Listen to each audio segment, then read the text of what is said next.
நமது இரட்சகரும் மீட்பருமாய் இயேசு கிறிஸ்துவின் வல்லமையுள்ள நாமத்திலே உங்கள் யாவருக்கும் அன்பின் நல்வாழ்த்துக்கள் கூறி இன்றைய தியானத்திற்கு உங்களை தயவோடு அழைக்கிறோம். இன்றைய தியான பகுதி அப்போஸ்தலனாகிய பேதுரு எழுதின முதலாம் நிருபம் 2ஆம் அதிகாரம் 19 முதல் 25 வசனங்கள். 1 பேதுரு 2ஆம் அதிகாரம் 19 முதல் 25 முடிய.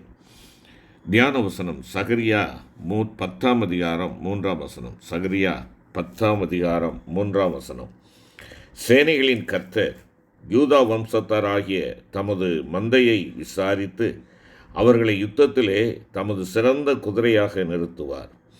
அவர்களை யுத்தத்திலே தமது சிறந்த குதிரையாக நிறுத்துவார்.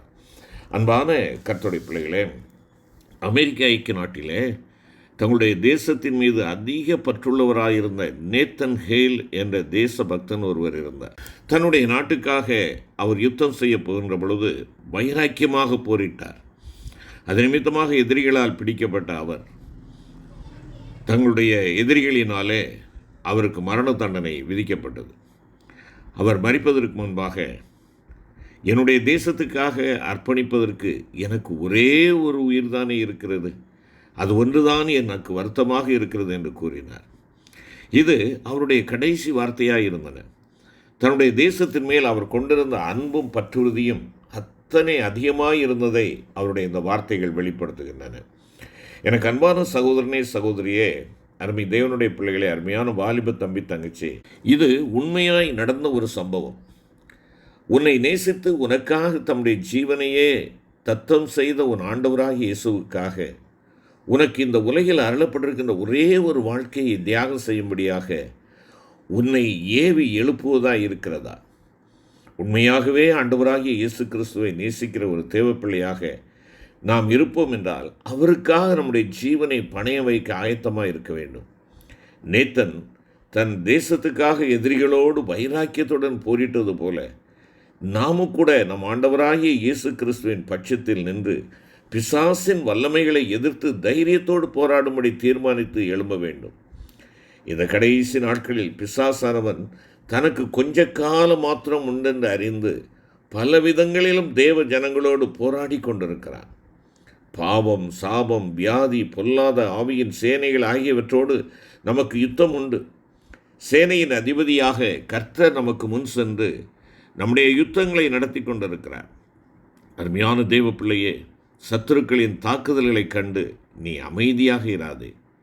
கர்த்தருடைய சேனையில் உன்னை நீ அவரோடு இணைத்துக்கொள். அப்பொழுது நீ அவரோடு கூட போர்முனையில் நின்று பலவிதமான கட்டுகளினால் கட்டப்பட்டு தவித்து கொண்டிருக்கும் அநேகர் விடுதலையாக்கக்கூடியவளாக நீயும் நான் இருக்க முடியும். அருமையான கர்த்தருடைய பிள்ளைகளே, இந்த பூவுலகத்திலே அழிந்து போகக்கூடிய பெயர், புகழ், பணத்துக்காக, தங்கள் நேசிக்கிற மனுஷர்களுக்காக, தங்களுடைய நாட்டுக்காக, தங்களுடைய ஜாதிக்காக, தங்களுடைய மதத்திற்காக, தங்களுடைய கட்சிக்காக ஜீவனை வைக்க மனமோந்தவர்களாக இருக்கின்ற இந்த நாட்களிலே, அருமையான தேவ பிள்ளையே, உன்னை நேசித்து உனக்காக தம்முடைய ஜீவனையே கொடுத்த உன் ஆண்டவருக்காக நீ என்ன செய்ய போகிறாய் என்பதை சற்று சிந்தித்துப்பார். நீ இன்று எடுக்கிற தீர்மானம் உன்னுடைய நித்தியத்தை நிர்ணயிப்பதாக இருக்கட்டும். தமக்காக தங்கள் பிராணனையும் ஒப்புக்கொடுக்க துணிந்தவர்களை கர்த்தர் தேடிக்கொண்டிருக்கிறார். ஐயோ, எனக்கு கொடுக்கப்பட்ட வாலிப நாட்களில் கர்த்தருக்காக பிரயாசப்படாமல் அவற்றை வீணாக்கி விட்டேனே என்று நீ துக்கப்படும் நாட்கள் வரும் முன்பாக இன்றே இப்பொழுதே எழும்பு. தாமதம் செய்யாதே. நெருக்கங்களும் துன்பங்களும் நேரிட்டாலும் கிறிஸ்துவுக்காக நாம் போர்க்களத்து முனையில் செபுலோனையும் நப்தலியையும் போல துணிந்து நிற்க வேண்டும். யுத்தத்தில் நிற்கும் அவரது சிறந்த குதிரையாக நீ உன்னை ஆயத்தமாக்கி கொள்ள அவருடைய கரத்திலே ஒப்புக்கொடுக்க வேண்டும். ஆம், சரீரத்தை மட்டும் அழிக்க வல்லவர்களாயிருக்கும் மனுஷருக்கு நாம் ஒருபோதும் பயப்படக்கூடாது. மத்தேயு 10:28 அதைத்தான் சொல்லுகிறது. கர்த்தராகிய இயேசு கிறிஸ்து தாம் எருசலேமில் பல பாடுகள் பட்டு கொலை செய்யப்பட போவதை அறிந்தவராயிருந்தும் அங்கு செல்வதற்காக தம்முடைய முகத்தை திருப்பினார் என்று சொல்லி மத்தேயு 20ஆம் அதிகாரத்திலே நாம் வாசிக்கிறோம். அப்போஸ்தலனாகிய பவுல் கூறுகின்ற பொழுது, இப்பொழுதும் நான் ஆவியிலே கட்டுண்டவனாய் எருசலேமுக்கு போகிறேன். அங்கே எனக்கு நேரிடும் காரியங்களை நான் அறியேன். கட்டுகளும் உபத்திரவங்களும் எனக்கு வைத்திருக்கிறது என்று பரிசுத்த ஆவியானவர் பட்டணந்தோறும் தெரிவிக்கிறதை மாத்திரம் அறிந்திருக்கிறேன். ஆனாலும் அவைகளில் ஒன்றையும் குறித்து கவலைப்படேன். என் பிராணனையும் நான் அருமையாக எண்ணேன். என் ஓட்டத்தை சந்தோஷத்தோடு முடிக்கவும் தேவனுடைய கிருபையின் சுவிசேஷத்தை பிரசங்கம் பண்ணும்படிக்கு நான் கர்த்தராகிய இயேசுவினிடத்தில் பெற்ற ஊழியத்தை நிறைவேற்றவுமே விரும்புகிறேன் என்பதாக அப்போஸ்தலர் 20வது அதிகாரத்தில் 22 முதல் 24 வசனங்களிலே அவர் கூறியதை வாசிக்கிறோம். அருமையான தேவ பிள்ளைகளே, இந்த கடைசி நாட்களில் சபைகளுக்கு விரோதமாக மோதியடித்து கொண்டிருக்கும் சத்துருவின் வல்லமைகளை சிதறடிக்கும்படியான நீ தேவ பலத்தோடு புறப்படு. உன் ஜீவனை கர்த்தருடைய நாமத்து நிமித்தம் நீ இழந்து போவாயானால் அதை கண்டடைவாய் என்பதாக மத்தேயு 16:25 சொல்கிறது. மற்ற ஜனங்களைப் போல் அல்லாது நமக்கு நித்திய நம்பிக்கை உண்டு. ஆண்டவர் சொல்லுகின்ற பொழுது 12ஆம் அதிகாரம் யோவான் 24-25வது வசனத்தில் ஆண்டவர் கூறுகிறார், கோதுமை மணியானது நிலத்தில் விழுந்து சாகாவிட்டால் தனித்திருக்கும், செத்ததை ஆகில் மிகுந்த பலனை கொடுக்கும். தன் ஜீவனை சிநேகிக்கிறவன் அதை இழந்து போவான். இந்த உலகத்தில் தன் ஜீவனை வெறுக்கிறவனோ அதை நித்திய ஜீவகாலமாய் காத்துக்கொள்வான் என்பதாக கர்த்தர் கூறுகிறார். உனக்கு அளிக்கப்பட்டுள்ள இந்த ஒரே ஒரு வாழ்க்கையில் நீ உன் ஜீவனை அருமையாக எண்ணாமல் பானபலியாக அதை கர்த்தருடைய சேவையில், கர்த்தருடைய பணியில், கர்த்தருடைய ஊழியத்தில், ஆத்துமாக்களை ஆண்டவருக்காக ஆதாயம் பண்ணுவதில் நீ அதை ஊற்றி விடுவாய் என்றால் உனக்கு பதிலாக ஆண்டவர் மனுஷர்களையும் உன் ஜீவனுக்கு ஈடாக ஜனங்களையும் அவர் இந்த உலகத்திலே தருவார். நித்தியத்திலே பிதாவானவர் உன்னை கனம் பண்ணுவார் என்று சொல்லி ஏசாயா 43:4 மற்றும் யோவான் 12:26 நாம் வாசிக்கிறோம்.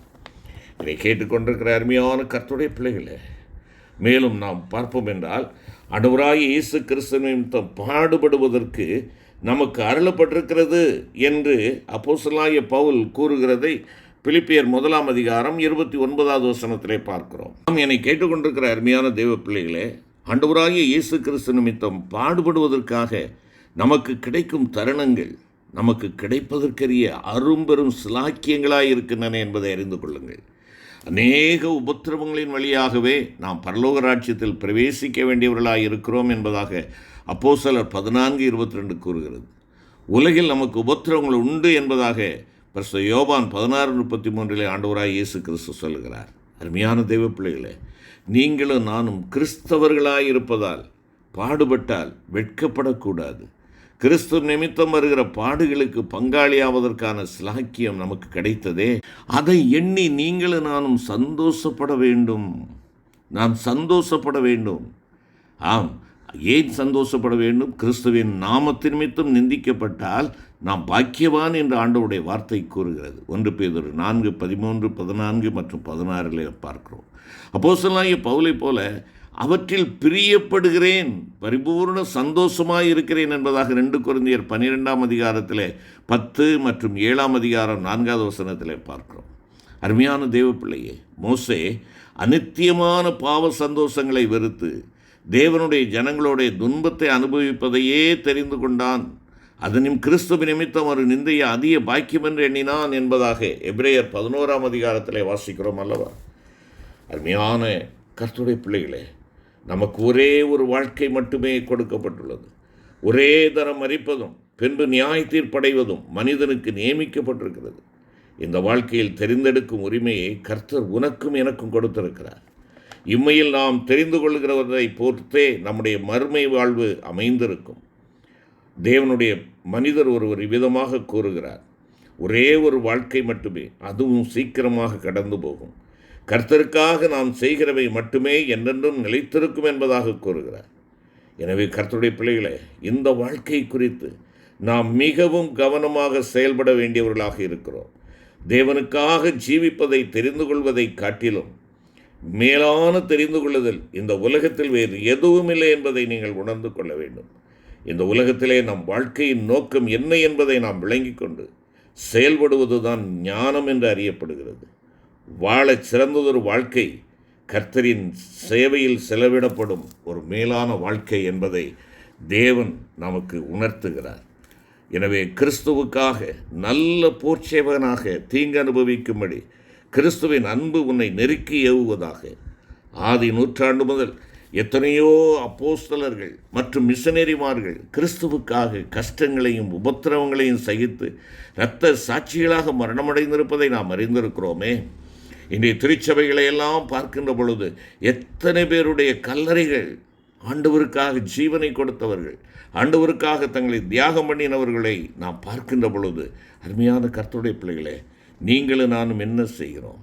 அநேகரை மீட்கும் பொருளாக தம்முடைய ஜீவனை கொடுக்கும் பொருளாக கர்த்தராகிய இயேசு இந்த பூமிக்கு இறங்கி வந்தாரே. அவர் நமக்காக பாடுபட்டு நாம் அவருடைய அடிச்சுவடுகளை தொடர்ந்து வரும்படி நமக்கு மாதிரியை பின்வைத்து போயிருக்கிறாரே. நீங்களும் நானும் என்ன செய்கிறோம்? நீங்களும் நானும் எதை தியாகம் பண்ணுகிறோம்?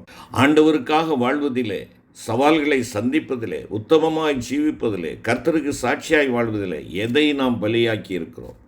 எதை நாம் தியாகமாக்கி இருக்கிறோம்? எதை நாம் கிரயமாக கொடுத்திருக்கிறோம்? என அன்பான கர்த்தருடைய பிள்ளைகளே, தேவனுக்காக எதை நான் இழந்தவனாக இருக்கிறேன்? தேவ பணிக்காக எதை நான் இழந்தவனாக இருக்கிறேன்? நம்மை முழுவதுமாக வெறுத்து கர்த்தரை நேசித்து சேவிக்கும்படி பரிபூர்ணமாக அவருக்கென்றும் அவருடைய ஊழியத்திற்கென்று நம்மை அர்ப்பணிக்க வேண்டும். அருமையான கர்த்தருடைய பிள்ளைகளே, பரலோக சுதந்திரம் உனக்கு வாக்கு பண்ணப்படுகிறது. கர்த்தருக்காக இந்த நாட்களிலே நீ சகிக்கிற பாடுகள் இனி வரும் மகிமைக்கு ஒப்பிடத்தக்கவைகள் அல்ல. அதை சீக்கிரத்தில் நீங்கள் லேசான உபத்திரமும் உனக்கு நித்திய கனமையுமையை கொண்டு வரும். எனவே அருமையான தேவனுடைய பிள்ளைகளே, சியோனின் மகிமை நம்முடைய கண்களில் வீசட்டும். கர்த்தர் யாக்கோபில் வாசஸ்தலங்கள் எல்லாவற்றை பார்க்கிறோம், சியோனின் வாசல்களில் பிரியமாயிருக்கிறார். இந்த உலகத்தில் நீங்களும் நானும் ஆண்டவராகிய இயேசுவை நேசித்து சேவிப்போம் என்றார் நித்தியத்தில் பிதாவின் முகத்தை தரிசிக்கும் சிலாக்கியம் நமக்கு கிடைக்கும். செபிப்போம். கிருபை நிறைந்த ஆண்டவரே, பரலோகத்தின் மிகச் சிறந்த வரவேற்பும் ஆண்டவரே, உம்மை தரிசிக்கும் சிலாக்கியத்தையும் நாங்கள் இழந்து விடாதபடி இருக்கத்தக்கதாக இந்த பூவுலகத்தில் மகாராஜாவாகிய உம்மை நாங்கள் பின்பற்றுவதிலே, கிறிஸ்தவனாய் சாட்சியுள்ள ஒரு வாழ்க்கை வாழ்வதிலே நாங்கள் சந்திக்கும் எல்லா விதமான சோதனைகள், எதிர்ப்புகள், சவால்களின் மத்தியிலேயும் உம்முடைய அடிச்சுவட்டை பின்பற்றி செல்ல தேவன் எங்களுக்கு உதவி செய்யும். மீட்பர் இயேசு கிறிஸ்து மூலம் வேண்டிக் கொள்கிறோம் நல்ல பிதாவே. ஆமென்.